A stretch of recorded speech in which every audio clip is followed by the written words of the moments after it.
کون ہیں اور کب دنیا میں آئیں گے تفصیل سے بتا دیں۔ دیکھیں، ہمیں رسول اللہ صلی اللہ علیہ وسلم کی جو صحیح احادیث سے ملتا ہے وہ اتنی بات ملتی ہے کہ آپ صلی اللہ علیہ وسلم ہی کے نسب میں حضرت مہدی ہوں گے، ان کا نام آپ صلی اللہ علیہ وسلم کے نام جیسا ہوگا، قریش میں سے ہوں گے، اور جس دور میں آئیں گے وہ حضرت عیسیٰ علیہ السلام بھی انہی کے بعد فوراً نازل ہوں گے، اس دجال بھی اسی وقت ظاہر ہوگا۔ یہ تینوں چیزیں ایک ہی وقت پہ ہوں گی، دجال، حضرت عیسیٰ علیہ السلام اور حضرت مہدی۔ اور حضرت مہدی دمشق میں مسجد میں نماز کے لیے کھڑے ہوں گے کہ اچانک حضرت عیسیٰ علیہ السلام فرشتوں کے کندھوں پہ ہاتھ رکھ کے دمشق کے مینار پہ اتریں گے، پھر وہاں سے سیڑھیوں سے نیچے آئیں گے کیونکہ دارالاسباب میں داخل ہو چکے ہیں۔ حضرت مہدی ان سے کہیں گے کہ آپ نماز پڑھائیں، وہ انکار کریں گے۔ حضرت مہدی کی اقتداء میں حضرت عیسیٰ علیہ السلام نماز پڑھیں گے اور پھر دونوں کی اقتداء میں جہاد ہوگا۔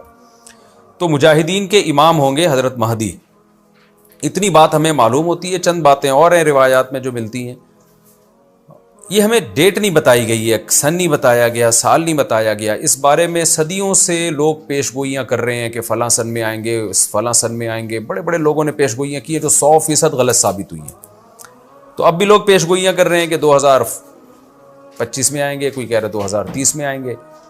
تو گورنمنٹ کی طرف سے کوئی پابندی نہیں ہے، کوئی بھی کچھ بھی کہہ سکتا ہے۔ نبی صلی اللہ علیہ وسلم نے اس کو مبہم رکھا ہے، صحابہ نے مبہم رکھا، نہ صحابہ نے نبی سے تاریخ پوچھی، نہ مہینہ پوچھا، اور نہ نبی نے بتایا۔ اور ایسی چیزوں میں اسلام اس کو مجمل ہی رکھتا ہے، کیونکہ وہ مہینہ آتا اور اس مہینے میں کوئی بھی اٹھ کے مہدی کا دعویٰ کر دیتا تو کنفیوژن پیدا ہو جاتی نا۔ اس لیے ہمیں اس پر مبہم ایمان ضروری ہے، مجمل ایمان ضروری ہے۔ مبہم تو نہیں کہیں گے، مجمل کا مطلب تفصیل ہمیں معلوم نہیں ہے، بس ہمیں پتہ ہے کہ ایک وقت آنے والا ہے قرب قیامت میں کہ حدیث میں آتا ہے خراسان سے ایک لشکر اٹھے گا اور اللہ اس کو فتح عطا فرمائیں گے۔ حدیث میں آتا ہے کہ مجاہدین لڑیں گے اور اتنی بڑی جنگ ہوگی کہ آپ صلی اللہ علیہ وسلم نے فرمایا کہ 1/3 مجاہدین اس میں جو لڑنے والے ہوں گے وہ شہید ہو جائیں گے، جو اس وقت کے سب سے افضل ترین شہداء ہوں گے، اور 1/3 مجاہدین وہ ہوں گے جو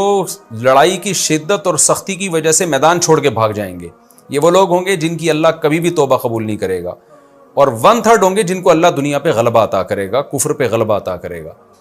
تو یہ اس وقت پھر حضرت مہدی کی قیادت میں جہاد ہوگا اور پوری دنیا میں امن قائم ہو جائے گا۔ حضرت عیسیٰ ابن مریم بھی اسی وقت نازل ہوں گے، دجال کو قتل کریں گے، اور ایک اور دفعہ، یعنی ایک دفعہ تو اسلام دنیا میں غالب آ چکا ہے، تو ایک اور دفعہ اسلام حضرت مہدی، حضرت عیسیٰ ابن مریم کے ذریعے پوری دنیا میں غالب آ جائے گا، اور ہر طرف خیر ہی خیر ہوگی۔